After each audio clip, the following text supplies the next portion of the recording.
வருகிற திருக்கார்த்திகை 2025 ஒரு தீபம் உங்கள் வாழ்க்கையை மாற்றும். டிசம்பர் 3, 2025 திருக்கார்த்திகை தீபங்களின் திருவிழா. இந்த நாளில் ஒரு சிறிய செயல் கூட உங்கள் வாழ்க்கை பாதையை மாற்றும். 1. மாலை நேரம் 6 மணிக்கு ஒரு தீபம் ஏற்றி ஓம் சரவணபவா என்று 11 தடவை சொல்லுங்க. இந்த தீபம் சொல்றது இருள் நீங்கும், தடைகள் குறையும், உங்கள் வாழ்க்கைக்கு வெளிச்சம் வரும் என்பதுதான்.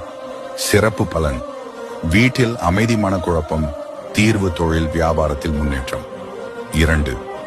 முருகனுக்கு சிவப்பு பூ ஒரு மலர் இருந்தா போதும். வேல் வேல்னு 3 தடவை சொல்லுங்க. இதுக்கு கிடைக்கிற அருள் விரைவான வெற்றி. 3. தீபம் வீட்டு வாசலிலோ பக்கத்து ஆலயத்திலோ வைத்தாலே போதும்.